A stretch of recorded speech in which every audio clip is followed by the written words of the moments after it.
The views and opinions expressed on any program are those of the producers and/or the persons appearing on the program, and do not necessarily reflect the views and opinions of FRC Media, Bristol Community College, or the City of Fall River.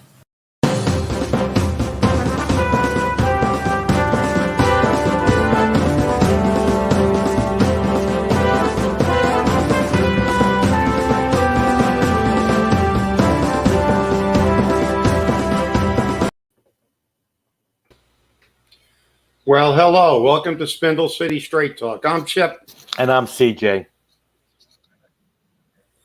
And it is Monday in the Riv. And now this new, our new old format, we don't have to go into the COVID, so we can get I know, right I'm into almost the lost. nitty gritty on. Yeah.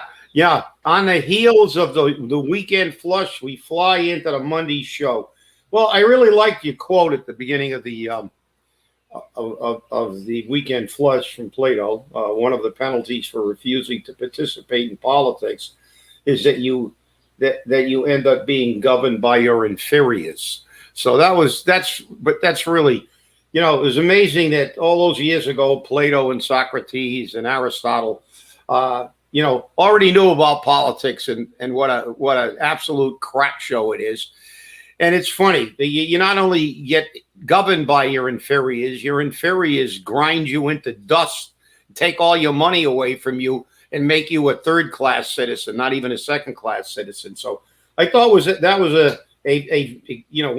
one of the better, you know me in quotes. I love quotes, but that was a very appropriate quote.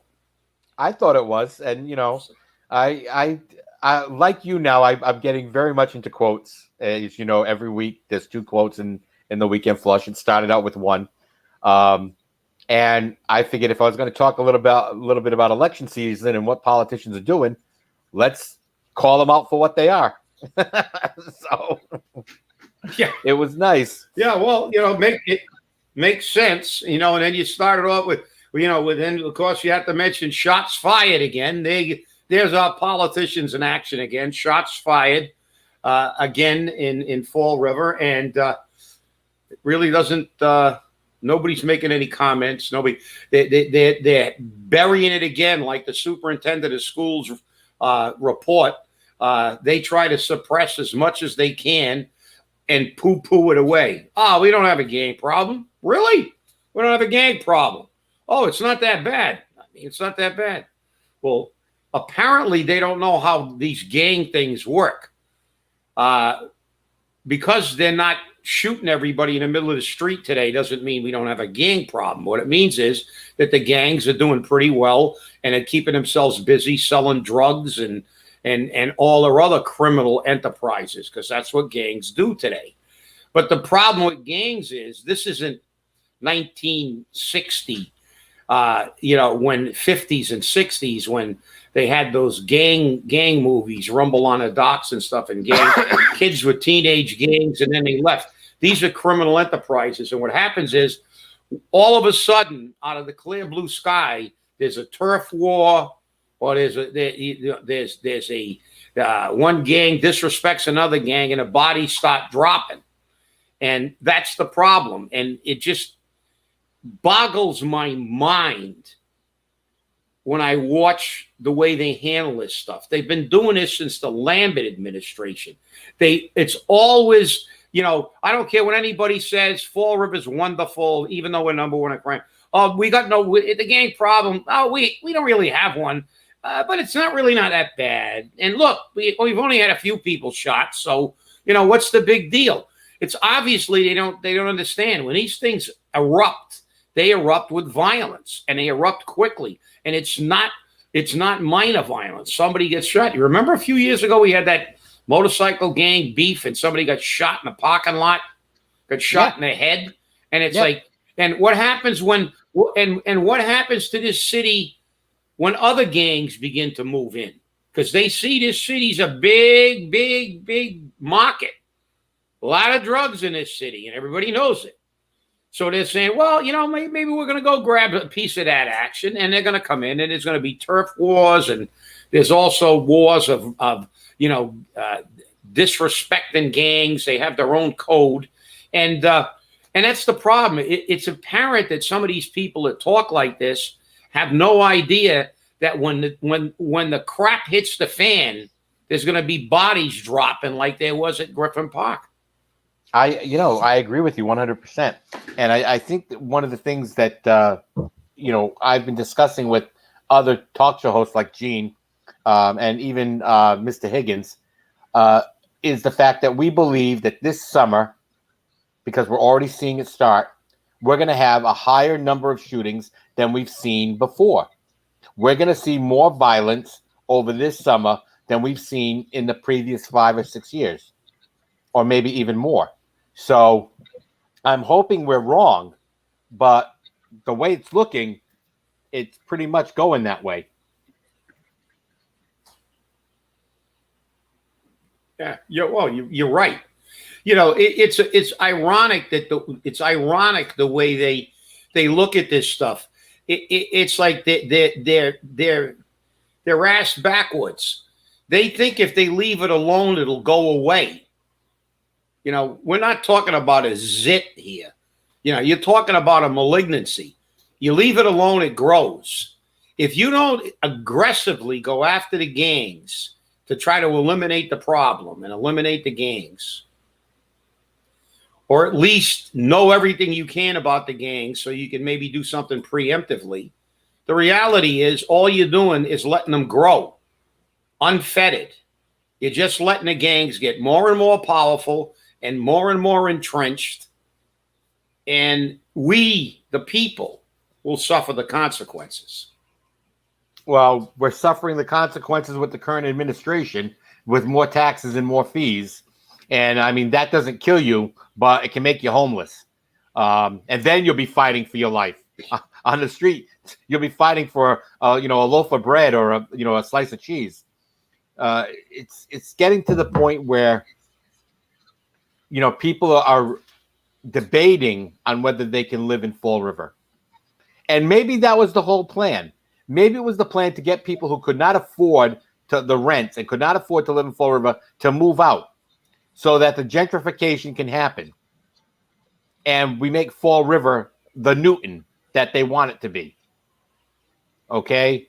Do I think they can make Fall River Newton? I don't think so. I don't think it's going to be that easy.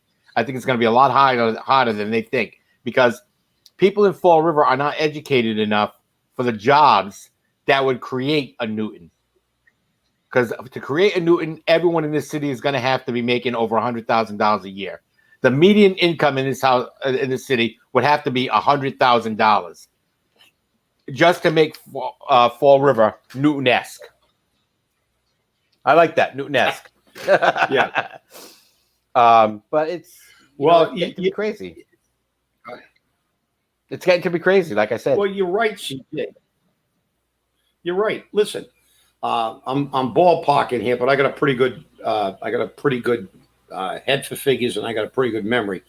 It's been a long time since I presented the differences between Newton and Fall River, but I think the last time I looked at the numbers, 75%, 3/4 of the people in Newton have a bachelor's degree, at least a bachelor's.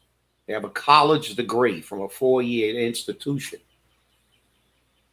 14% in Fall River have a bachelor's degree. And that may be a high figure right now. I think the new figure may even be lower. But as you said, this is some kind of thing. They think they're going to gentrify it. And maybe this is a master plan of the money men, just like the billionaires, just like Bezos and the rest of them want to turn this country into a socialist country, but it's not socialist for them. They'll be billionaires and they can take rocket ship rides up into space, which Bezos is doing now. Him and his brother are going to take a ride into space on one of his rockets because he's worth like $187 billion. But they think they're going to gentrify Fall River. Well, they can think what they want. As you said, you're not going to make this Newton. Number one, if you leave crime, maybe they want the crime to be like this, like you said, to drive people out. But the old people can't leave. They can't afford it. They can't afford to uproot their places. They can't afford it. They're on a fixed income. If they move to a place like, if they move, they're going to have a higher cost of living. They're going to have to sell the house they had no mortgage on and maybe assume a new mortgage.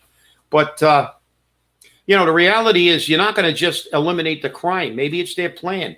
Drive everybody out of Fall River and then bring in all the yuppies and then have the police department try to get rid of the gangs. And by that time, the gangs are going to be so entrenched, you can't do anything about it. The bottom line is Newton never let the gangs come in.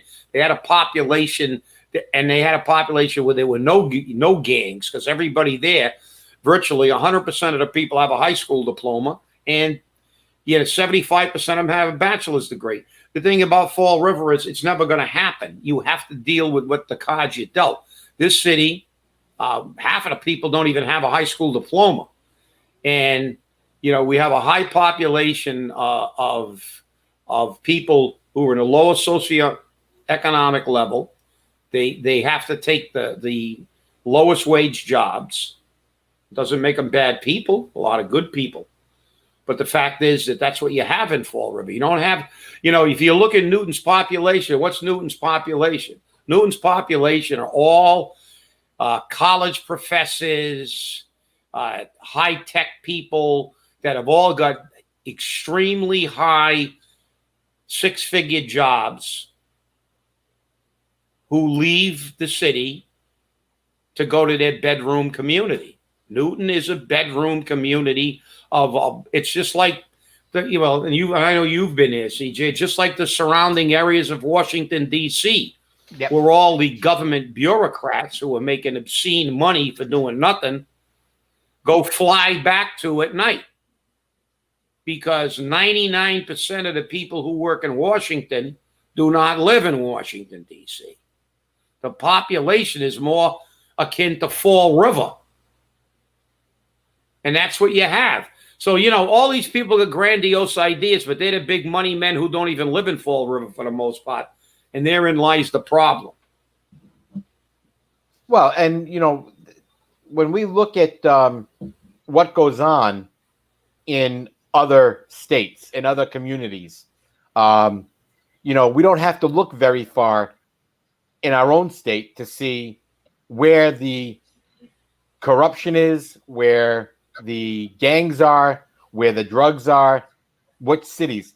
And, I hate to point it out, but the gateway cities are some of the worst cities going with gangs and drugs. Not that we're the only ones. I'm not saying we're the only ones. We just have to be more prominent when they talk about it. But, I know that there are gangs in Boston. I know there are gangs in Springfield. I know that there are gangs in Rainham. You just don't hear about them. And the reason why they're there is they're not from Rainham. They're there to deal the drugs to Rainham. They're there to deal the drugs in Taunton. It's the drug dealers that we're talking about. And there are gangs in Lowell, and there are gangs in Lowell and Lawrence and all these cities, as you said. Look, Gateway was another government label. Try to put lipstick on a pig. Let's not BS each other here. This gateway city, all American cities were ways to try to put labels on cities to try to bring their image up, even though that image, that was a facade. Those cities had problems. Gateway cities, all American cities. It's another classic example of government BS, because let's look at government closely and the hypocrisy of government. And we see it on a local level and on a national level. Fauci, over $400,000 a year, lied to the American public, yet knowingly lied about them investing money in Gainer research. And then they turned it into a semantic debate, which they do all the time. And the president administration said on national TV, he will not be fired. That's one of the problems. Bureaucrats, whether they lurk the halls of Washington or lurk the halls of City Hall in Fall River, they never go away. They never get fired. The people who do the most damage never get fired. They just fade away into the sunset. No, they and you don't. Get on to the next. You get on to the next thing. No, they don't. Just look at what happened in the water department. Terry Sullivan took a superannuation pension, and he's still working in the water department. So you can't even get rid of them when they retire. Oh, you're right. You're right, CJ. I mean, this is what happens, and you look at the government, and what people don't know is, and it's so obvious. And I read an article about it a couple of years ago. Very, very good article. I'm going to see if I can find it again. It's filed away somewhere in my 1,000 briefcases. But there was an article about how the government in the United States has nothing to do with the way the United States is run. The people who run the government are the career bureaucrats in Washington, D.C., and all the various departments, whether it's EPA or anything else. And now we've got proof positive. Here's Fauci has now become political, but they're showing that here's a guy that's making almost $500,000 a year, and they were giving money to China for research. What are we giving money to our most dangerous enemy? But we see what the bureaucrats do. So the reality is those nitwits that we send to Washington, they don't really run the government. They put on that dog and pony show, and they fight over all this stuff, and they spend money, and they get rich. AOC's a millionaire now. She used to be a bartender. Ilhan Omar's husband got $2.5 million as a consultant. He got $600,000 as a loan for COVID. She's a millionaire. Everybody that goes to Washington ends up a millionaire. Because what do they do when they go to Washington? They come over here, they go up there to spend money, to get themselves rich, get all their friends jobs, and pretend that they're doing something.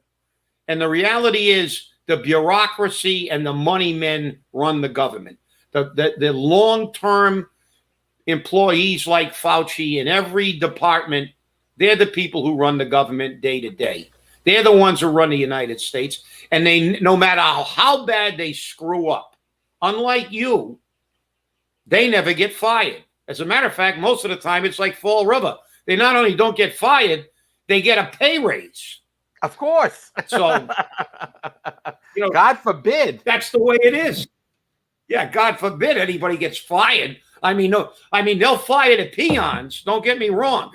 We've seen people fired. Get rid of that one. She actually raised their voice to one of the real bosses here. Kick it to the curb. But then we see guys wandering up in front of the council. Oh, by the way, did you make up a fraudulent payroll? Oh yeah. Well, that's a crime. Oh yeah. Okay. Now that we know that you made the fraudulent payroll, go away, sit in the back row for a couple of weeks till we get to the next news cycle, and then we'll give you a pay raise, and we'll keep you on the job. That's it. So, we saw it, we heard it. We were sitting in the next row. How about when they said, keep your head down, keep your mouth shut, and it'll go away like it always does. How about when we heard in a park meeting, I use the CPA money to backfill my budget? How about that one? Okay. CPA money. It's not supposed to be used to backfill budgets. Yeah. But it seems that that's what it's always used for, is to backfill a budget somewhere. It makes me understand. Plus, how about we got somebody allegedly buying the Bank Street Armory, so we're going to take more CPA money to make repairs to the building so this guy doesn't have to pay for them. Really? Yeah. This is the abuse of the money that goes on. Look, CJ, it's ludicrous. You're right. Look, it's ludicrous. We spend money, and that CPA's got to go.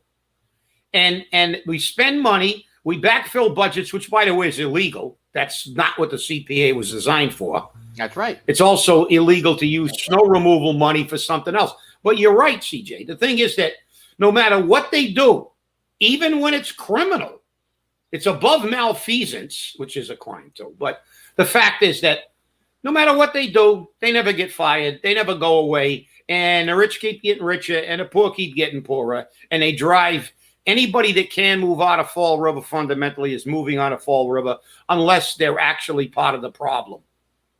True. And it's sad. It's sad, And where does this come from? There's a root to this. There's a root cause to this. You and I both know what that root cause is. It's the voter. Yeah. It's you, the voter. You're the cause of this problem. And you will not take a chance on somebody else because, God forbid, you don't get your pothole filled. Or, God forbid, you don't get that freaking chow mein sandwich. I keep picking on the chow mein sandwich. But you know what? I've seen what a chow mein sandwich does. I've stood there in the room where people were given free chow mein sandwiches, and the room was filled to capacity. 350 people, 400 people, filled to capacity. And they were still rolling out the chow mein. And what happened? That person got elected because he gave them all free chow mein sandwiches. That should not be what buys your vote. I know because when I ran for office, I bought your vote with a very simple thing. Very, very simple. I bought your vote with the chicken dinner. And I went from 2,000 votes in one year to 5,000 votes in another because of chicken dinners. So that says that your vote is only valid if it's paid for with a meal. And that's sad. That is sad. That is not how our government should be. Our government should be based upon who can do the job, or at least who has the idea of what should be done for that job. But more importantly, the person elected should represent the people, not the administration, not some special interest group or person. They should be representing the people. And that's where we have a problem. Our city council, our school committee, our administration do not represent the people. They represent their special interest group or persons. And that's where we fail. As a city, we fail.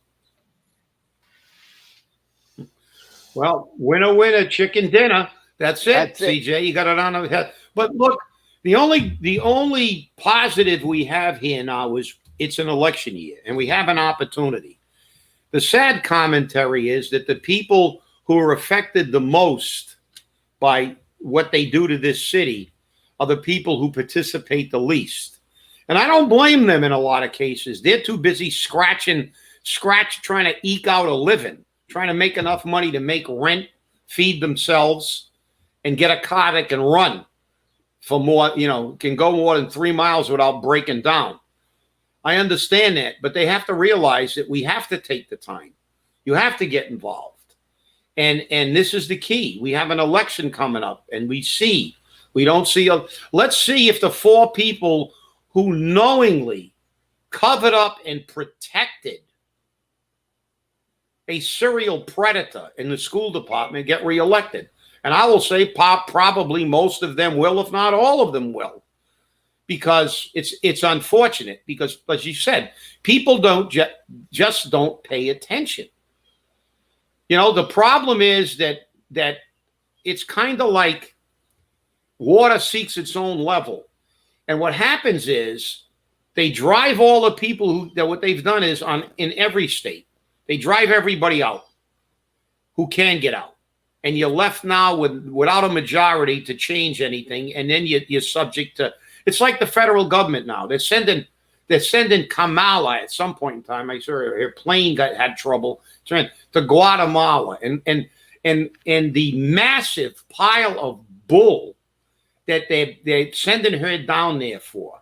Anybody out there that believes this, put a tinfoil hat on and start walking around. The root cause, that's the new name. We're going to work on the root cause of immigration. And that is, that's it, yeah. And that is, what is it? You know what they said it was, CJ, the root cause? It was hurricanes and a whole bunch of other crap. And that's going to stop immigration. So if we go down to Guatemala and give them $500 million and they fix all the hurricane damage and stuff, that's what we're going to do. And all the Libby bibbies, they all love that. Yeah, that's right. It's all the hurricanes. The hurricanes. You take a look at. Apologies. I couldn't hear what you said. Oh, Siri, you'll go away. And it's like, can you believe? I saw a thing this morning. They were in Guatemala. And they're showing the crime, the cartels, all the issues they got down there. And it's like, really? You've got unmitigated gall. And the people that believe you have to have like a half a brain cell. Look at the place. Half of them don't have electricity. They don't know how to read and write. They're living in a place with a dirt floor, one room.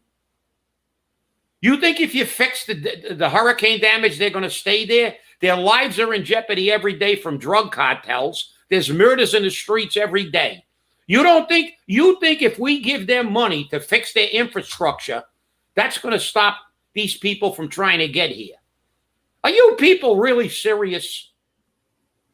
You insult people's intelligence, and that's the problem in this country. The voters are fundamentally dumb, and if they're not dumb, they just don't want to hear it, and they just don't want to change it. And that's the problem, because if you believe that we got people from everywhere in the world, Yemen, Eastern Europe, trying to sneak in here, are going to stop trying to sneak into this country because we send that country money, you people need to be institutionalized. You really do. You really need to be institutionalized. You think they're going to live over in a country where they can't get a loaf of bread? They got to stand in line for a week. They're working for $1 a week. They got no health care. They got nothing. But they're not going to come to a country who's going to give them free medical, give them a house, give them a paycheck for doing nothing. But hey, no, that's what we're doing to American citizens now. We're giving them a paycheck to do nothing. Exactly. But listen, CJ, the problem is that, this is what government does best. Throw money. That's it. So, wake up, everybody. Yeah, well, the government didn't throw money at me. The government didn't throw money at me. I had to fight them to get my stimulus check. But because they didn't send it to me, they sent me interest. When I filed it in my taxes, they paid me $1.73 in interest. So, it paid off for me to get the check late.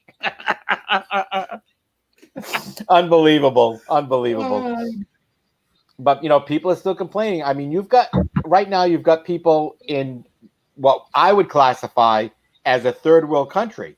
And it's hard to believe that in this day and age, in this century, in this time frame, that we still have third world countries or third world like countries still in existence in this country, still in existence in this world. Some of our cities, you go into them, they're like third world countries. I mean, I remember when you went to Detroit and you drove through some of the streets, there was nothing there. There was empty houses. Yeah. There was nothing there. How about Flint, Michigan? They had houses, but they had poisoned water. They couldn't even get good water. So, even in our own country, we have these problems.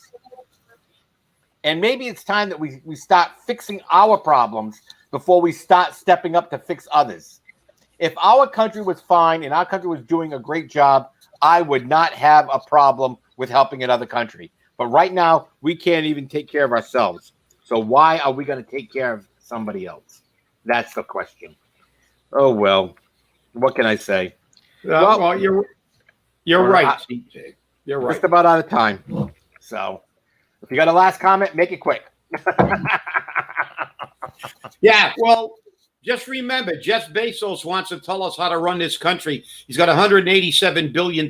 Maybe he could give that to poor people instead of taking rocket ship rides. Remember that. Go. The rich people stay rich. That's right. Hey, everyone, I want to thank you for watching. It's always great to be in your home. It's great to have you watch us. It's great to hear some of your comments and definitely get some of your tips. Thanks for watching. Have a great day. And remember, stay safe, stay angry, and hold your politicians accountable. Have a great day.